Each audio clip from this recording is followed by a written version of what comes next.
pod si Cordapia. Kaya pag mata niya, wala ning duol niya. Kasi nasa arm ko si Francis.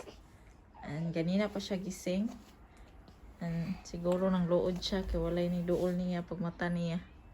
Kaya ang papa po nasa gawas. Hello? Come here. Up. Is Francis here? Kugos na ko karga.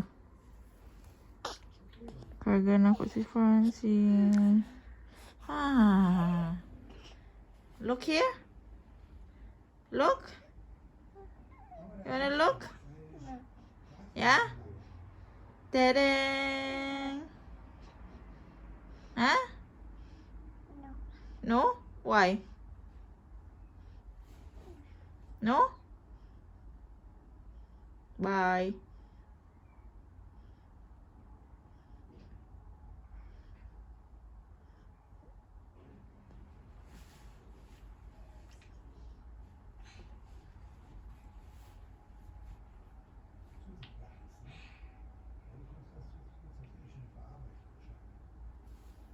Papa is in the tummy. So where is Papa? No, dummy. It's in your head. It's in your feet. In your mouth. No, Mom. Papa is there. No, Papa. So where is Papa? No, Papa. Bye bye Papa. Oh. Bye bye Papa. You didn't call him. You should have said Pa, kuyog ko pa. Pa, kuyog ko. Hinay po kay ka oy. Hinay po kay kag tingog. Ano ka pa? Kuyog ko. Inakuyog ko. Say kuyog ko. Say kuyog. Sa may problema ni mo? May natsat. Sa may problema? Woof, woof. Ay, nada. I'm watching si Sian while nagbabysitting guys. Bughat day ko nabughat day ko guys. Not feeling well. Francine, na pong isa dito sig panghilabot kung make up mo ni trabaho niya taga-adlaw. Muna yan suki yun na niya dira. Muna yung hilabtan ni si Baby Junior Haman to day. Oh. Tingnan ako si Ella, abrihan tong mga hip na products na giveaway kay yesterday vaccine check up ni Baby Junior dayon. Shout out din ako si Frank na naghimuan ng shelf dira guys pero wala pa nako na arrange og dito sa other side po di ang gibuhat. Tapos gahapon grabe good vibes kay diri si Sian. Gahapon check up ni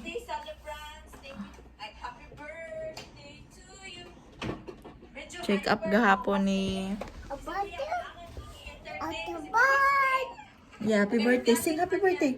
Happy birthday. Happy birthday. Tanaw si Francine kan Sofia. La. Is that Sofia? Na? Sing. Actually, ba na ko sa no panty bra challenge. Dapat to kaya medyo hyper ako.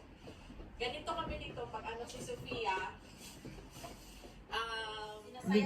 Sahip gyapon ni siya guys. Hinayan ako gamay si Sian. Para siyang munggo. Lampin gyapon siya inatag sahip. Gahapon sa doktor ni Francis. Unsa na siya? Unsa na? More siya clip. Ana, kani una pa ko ani ingana kang Francine sa una. Pero kang Francine dinosaur ata to or ano sa to? A frog. A frog. Mora na din mga kwanda yun. Mga flyers. Kato isa unsa to? Sa hip gyapon ni siya. Katuning membership na ako. Oh, naa siya. Hip baby club. Kana, ilang gihatag. Kung saan siya, day? It's a toy only. It's a toy. Then, Mora? What's Uy, hatag ng Francine, be. Oh. Shampoo ko ano. Ang magulang mo yung nagdula. Oh. That's for you. Kakagising lang ni Francine sa nap niya. Bone shoots cream. Or nalibang si Francine ka na. Mahong tae diri. Uy, stop. Ora? Every dayon uy na diaper, newborn diaper patay di na maigo ni Francis ba. Kay ang kuan ni Francis kay 5.3 kilogram na siya, 1 month pa lang. Unsa pa na? Ay mga flyers na lang dayon. Unsa na? Tanong? I said seeds. blue rice? I think at seed na siya kay pang itanom. Seeds na ata siya. Indira, ansa pa na? That's it. Yung mga coupons na lang dahil na siya dira. So, na ay bone shoots cream. Ibutang na bone shoots. Gamitan ko ng bone shoots. And ang diaper, ibutang po para magamit na to. Kaya tubuan na 5 kilogram na. 5.3 naman ni si Francis. O na siya, guys. Bakong tayo si Francis. Ako sang ko anong di. For poor. What? For poor people here.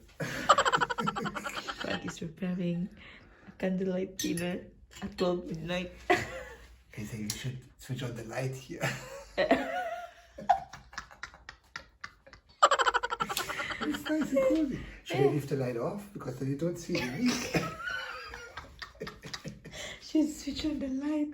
Jesus Christ. It's cool. Ay, this is too big. I get that one. Yeah, but that one's not crispy. It's okay. Just looks big. It's not really big. It's big. I cannot finish it, so we'll change kami. It's 12 midnight now dito, guys. Ayun pala kami mag-dinner. And we're watching Netflix. The Wrong Missy. This is really nice movie. Funny and nakakatawa siya, guys. Funny enough. It's just us now ang mata. Kami na lang gising dito, guys. It's 12 midnight na. So, kakain na kami ng dinner ni Frank. There, nanood kami ng The Wrong Missy. Nakakatawa talaga. So, inaantay ko lang si Frank. Ano siya sa toilet. Nagluto siya ng chicken. This one. So, hindi na ako nag-rice kasi ang rice namin na niluto yung ano, langkorn. Gahi siya, guys. So, kana lang chicken.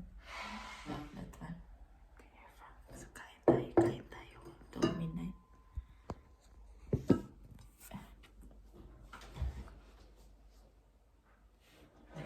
Wait. Are we on air? So, like that. So scary. There's spooky in the background. Like somebody is coming. Can I eat this before Francis wake up? Yeah. Why do we do this? The kids went to sleep at 9 p.m. So, and Francis is probably going to wake up at around 12 or 1. Yeah. So, and since we haven't spent much time with each other since, we thought we're going to do it tonight. So we made a nice video night With with The Wrong Missy. Comedy, love movie. Really funny. And I was thinking actually I will be hungry, so we might as well have some chicken. So I left the chicken inside the oven for about 2 hours, I think. Yeah. Thank God we bought this candle by March like Yeah, 2 months ago. Yeah. We have candle. So that's how we cross over the time while waiting for Francis to wake up. To change his nappy, to feed him, and then finally we can go to sleep. So for those encouraged parents who don't know how to handle their kids, do this in between. With like spicing up the relationship. Yeah, in the middle of the night, 12 midnight. Yeah, why not? You only live once. It's too hot.